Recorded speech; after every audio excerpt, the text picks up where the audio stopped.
మహబూబ్ నగర్ స్థానిక సంస్థల ఎమ్మెల్సీ ఉప ఎన్నికకు బీఆర్ఎస్ క్యాంపు రాజకీయాలకు తెరలేపింది. ఎంపీటీసీలు జెడ్పీటీసీలను గోవా తీసుకెళ్లి క్యాంపు ఏర్పాటు చేసినట్లు తెలుస్తోంది. అందరినీ ఒకే దగ్గర ఉంచితే సక్సెస్ కాలేమని 2 చోట్ల క్యాంపులు ఏర్పాటు చేశారు. ఎంపీటీసీలు జెడ్పీటీసీలు బీఆర్ఎస్ వైపు ఉండలేక అక్కడి నుంచి జారుకోవాలని చూస్తున్నారని సమాచారం. ఇప్పటికే కొంతమంది కాంగ్రెస్లోకి టచ్లోకి వెళ్లినట్లు టాక్ వినిపిస్తోంది. అక్కడ ఉన్నవారేమో ఇష్టానుసారం వ్యవహరిస్తూ ఉండడంతో బీఆర్ఎస్ నేతలు తలలు పట్టుకుంటున్నారట.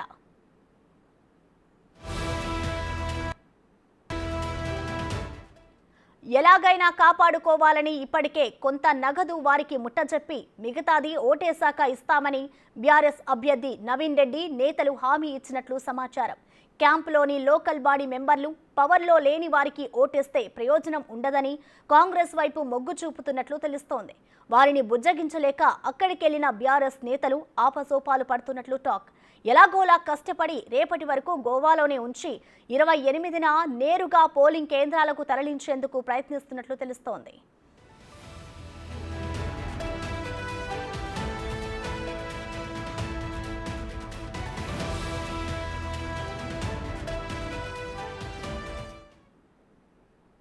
దీనికి సంబంధించిన మరింత సమాచారం మా ప్రతినిధి శంకర్ అందిస్తారు.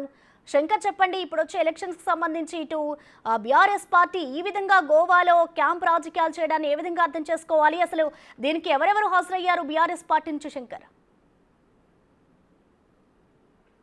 ప్రసన్న, ఓవరాల్ గా చూస్తున్నాం మరో 2-3 రోజులు మాత్రమే ఈ యొక్క స్థానిక సంస్థల ఉప ఎన్నికకి సంబంధించి పోరు జరగబోతుంది. ఈ నేపథ్యంలోనే బీఆర్ఎస్ పార్టీకి సంబంధించినటువంటి ముఖ్య నేతలంతా కూడా క్యాంపు రాజకీయాలకు తెరలేపినటువంటి పరిస్థితి కనిపిస్తుంది.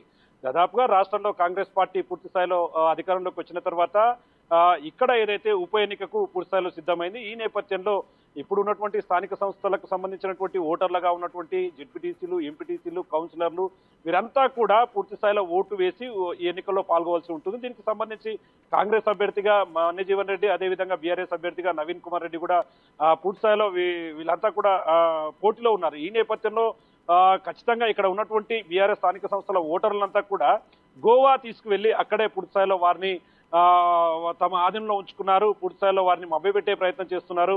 ముఖ్యంగా కాంగ్రెస్ వైపు వాళ్ళు మొగ్గు చూపుతున్నారని తెలుసుకున్నటువంటి బీఆర్ఎస్ నేతలంతా కూడా పూర్తి స్థాయిలో వారిని గోవా తీసుకువెళ్ళినటువంటి పరిస్థితి ఇక్కడ కనిపిస్తుంది. ముఖ్యంగా గత 2 రోజుల నుంచి కూడా గోవాలోనే పూర్తి స్థాయిలో క్యాంపులు నిర్వహిస్తున్నారు. అన్ని ఫ్యామిలీలకు సంబంధించి ఎవరైతే స్థానిక సంస్థల ఓటర్లుగా ఉన్నారో వారి ఫ్యామిలీలను సైతం గోవాలోనే ఉంచి వారికి పూర్తి స్థాయిలో మర్యాదలు చేస్తున్నటువంటి బీఆర్ఎస్ నేతలు వారి ఓట్లు దండుకునేందుకైతే పూర్తి స్థాయిలో ప్రయత్నాలు చేస్తున్నాం.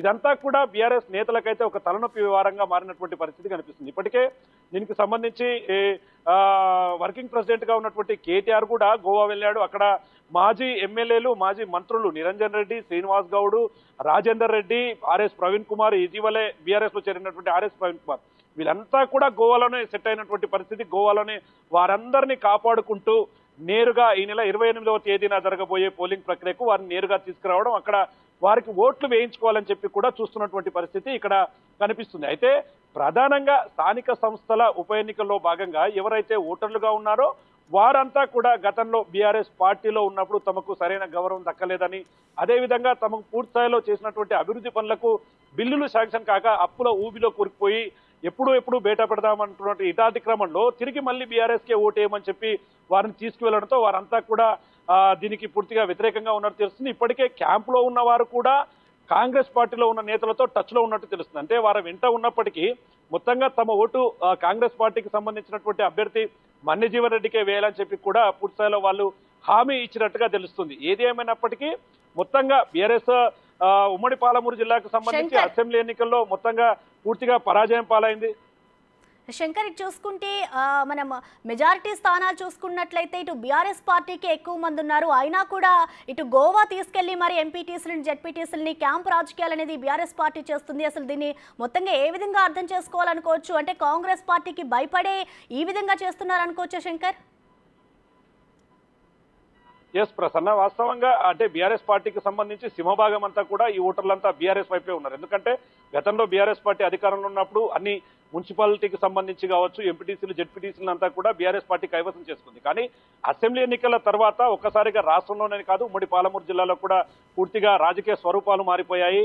మొత్తంగా 14 నియోజకవర్గాల్లో 12 నియోజకవర్గాల్లో కాంగ్రెస్ పార్టీ జెండా ఎగరేసింది. ఈ క్రమంలోనే ఇప్పుడు ఏదైతే ప్రజాప్రతినిధులుగా, స్థానిక సంస్థల ప్రజాప్రతినిధులుగా కొనసాగుతున్నటువంటి ఈ ఓటర్లంతా కాంగ్రెస్ పార్టీలో చేరేందుకు మొగ్గు చూపుతున్నారు. ఇప్పటికే చాలా మంది మొత్తం 5 మున్సిపల్ చైర్మన్లకు సంబంధించి ఏదైతే ఇప్పటికే 4 మున్సిపల్ చైర్మన్లు అన్ని కూడా కాంగ్రెస్ కైవసం చేసుకుంది. ఒక నాగర్ కర్నూలు కూడా ఈ రోజు రేపో దాన్ని కూడా కాంగ్రెస్ పూర్తిస్థాయిలో తమ వైపు తిప్పుకునే ప్రయత్నం అయితే చేస్తుంది. ఈ క్రమంలో మిగిలి ఉన్న వారిని కాపాడుకోవాలి, తమ పరువును కాపాడుకోవాలి, ఖచ్చితంగా ఈ ఎన్నికల్లో సత్తా చాటాలి, లేదంటే పూర్తి స్థాయిలో టీఆర్ఎస్ నష్టం, అంటే టీఆర్ఎస్ పూర్తి స్థాయిలో కనుమరుగవుతుంది జిల్లాలో అనే క్రమంలో కూడా దీనికి శ్రీకారం చుట్టారు. ఎందుకంటే వర్కింగ్ ప్రెసిడెంట్ గా ఉన్నటువంటి కేటీఆర్ఏ నేరుగా ఈ క్యాంప్ రాజకీయాలకు వెళ్ళడం, అక్కడ వారితో నేరుగా మాట్లాడడం, వారందరినీ బుజ్జగించి తమకు ఓటేయాలని చెప్తున్నటువంటి దీనంతా చూస్తుంటే ఖచ్చితంగా కాంగ్రెస్ పార్టీ ఖచ్చితంగా విజయం సాధిస్తుంది. దీన్ని ఎలాగైనా సరే అడ్డుకోవాలని చెప్పి కూడా వీరంతా వారిని అక్కడికి తీసుకువెళ్ళినట్టుగా తెలుస్తుంది. ఏదేమైనప్పటికీ ఇప్పటికే మన్య జీవన్ రెడ్డికి సంబంధించి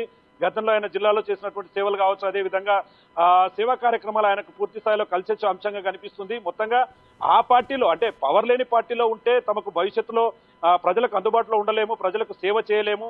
ఇప్పుడు ఏదైతే అధికారంలో ఉన్నటువంటి కాంగ్రెస్ పార్టీలో ఉంటే తమకు అనుకూలంగా ఉంటుంది. అంతేకాకుండా గతంలో ఏదైతే రేవంత్ రెడ్డి మహబూబ్ నగర్కి వచ్చిన సీఎం రేవంత్ రెడ్డి మహబూబ్ నగర్కి వచ్చిన సమయంలో తను జెడ్పీటీసీ స్థాయి నుంచి వచ్చాను, వారి సమస్యలన్నీ నాకు తెలుసు, కాబట్టి భవిష్యత్తులో వారికి ఎలాంటి కష్టాలు రాకుండా చూసుకుంటామని చెప్పి కూడా హామీ ఇచ్చాడు. ఇలాంటి క్రమంలో దీన్ని విశ్వసనీయంగా నమ్మినటువంటి జెడ్పీటీసీలు, ఎంపీటీసీలు, కౌన్సిలర్లు వీళ్ళంతా కూడా కాంగ్రెస్ వైపు చూస్తున్నారు. ఖచ్చితంగా కాంగ్రెస్ లో ఉంటేనే తమకు రాజకీయ భవిష్యత్తు ఉంటుంది, అదేవిధంగా ప్రజలకు సేవ చేసే అవకాశం దొరుకుతుందని చెప్పి కూడా బీఆర్ఎస్ కు సంబంధించినటువంటి కౌన్సిలర్లు, ఎంపీటీసీలు, జెడ్పీటీసీలు వీళ్ళంతా కూడా చూస్తున్నారు. మరి దీన్ని అడ్డుకునే ప్రయత్నం అయితే బీఆర్ఎస్ చేస్తున్నప్పటికీ, ఒకవైపు మనసు అక్కడ ఉన్నప్పటికీ ఓటు మాత్రం కాంగ్రెస్కే వేయాలని చెప్పి కూడా వారంతా అనుకున్నట్టుగా తెలుస్తుంది. మరి నేరుగా 28వ తారీఖున ప్రత్యేక వాహనాల్లో తరలిస్తారు. వారందరినీ నేరుగా పోలింగ్ కేంద్రాలకు తీసుకెళ్లి ఓటేయించే ప్రయత్నం అయితే బీఆర్ఎస్ శ్రేణులు చేస్తున్నారు. మరోవైపు బీఆర్ఎస్ అభ్యర్థి నవీన్ రెడ్డి కూడా తలలు పట్టుకుంటున్నటువంటి పరిస్థితి. ఎందుకంటే అక్కడికి తీసుకెళ్లిన తర్వాత అక్కడ వారు కోరుతున్నటువంటి కోరికలు కావచ్చు, వారు అడుగుతున్నటువంటి హామీలు కావచ్చు, ఇదే క్రమంలో వారికి కొంత అమౌంట్ను కూడా ముట్టజెప్పినట్టుగా తెలుస్తుంది. ముఖ్యంగా మనం ఫోటోల్లో కూడా చూడొచ్చు. ఇదంతా కూడా వారందరికీ, అంటే ఒక పూర్తి స్థాయిలో అన్ని రకాలుగా అన్ని సమకూరుస్తూ వారందరినీ మభ్యపెట్టే ప్రయత్నం చేస్తున్నప్పటికీ చివరికి ఈ స్థానిక సంస్థల ఎన్నికలు ఇదంతా కూడా కాంగ్రెస్ వైపు పూర్తి స్థాయిలో గాలి వీస్తుండడం, కాంగ్రెస్ అభ్యర్థి మన్య జీవన్ రెడ్డి గెలుపు కోసం అయితే పూర్తిగా ఒకవైపు టర్న్ అయినటువంటి పరిస్థితి కనిపిస్తుంది. క్యాంపు రాజకీయాలు అనేది ఒకవైపు వారిని ఆకర్షిస్తున్నప్పటికీ ఖచ్చితంగా వారు కాంగ్రెస్ వైపే ఉన్నట్టుగా కూడా పూర్తి స్థాయిలో టాక్ నడుస్తుంది. Prasanna. Right, thank you Shankar.